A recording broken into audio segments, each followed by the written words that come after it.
appareils mobilisés, des douzaines de ravitaillements en vol, et tous les coûts pour les satisfecit général du gouvernement américain.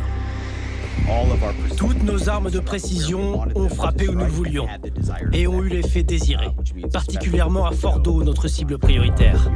Nous pensons avoir obtenu la destruction de ses capacités. Une inconnue tout de même. Les nombreux camions repérés ces derniers jours avant les frappes n'ont-ils pas mis en lieu sûr des équipements ou des matières sensibles? Peut-être les centrifugeuses d'enrichissement de l'uranium dissimulées en sous-sol. L'Agence de l'énergie atomique, en tout cas, n'a pas constaté de hausse du niveau de radiation. Sur ces autres images satellites, prises avant et après l'attaque, 6 impacts. Vraisemblablement ceux des bombes GBU-57 employées pour la première fois. Les armes non nucléaires les plus puissantes du monde, détenues exclusivement par les États-Unis. Près de 14 tonnes, dont 2,4 d'explosifs, 6 mètres de long. Particularité, elles patientent avant d'exploser. Et puis c'est une bombe intelligente parce qu'elle va compter les étages, on peut dire. Elle va mesurer la profondeur à laquelle elle va exploser. Elle est programmée pour ça. On a le loisir de décider qu'elle va exploser à 10, 20, 30, 40, 50, 60 mètres de profondeur.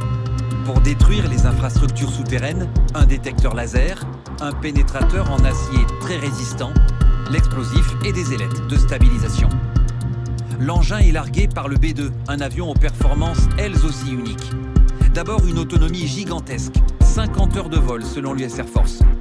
De quoi décoller du Missouri, bombarder n'importe quel point du monde et revenir à la base de départ. Et puis il y a la furtivité extrême. 52 mètres d'envergure, mais l'appareil serait l'équivalent d'un moineau pour les radars adverses, y compris ceux de l'Iran, assurent les militaires américains. Les chasseurs iraniens n'ont pas pris l'air. Et il apparaît que les systèmes air-sol ne nous ont pas détectés. Tout au long de la mission, nous avons maintenu l'effet de surprise. Discrétion, mais aussi coût maximal. Les 19 appareils en service ont coûté 2 milliards d'euros chacun.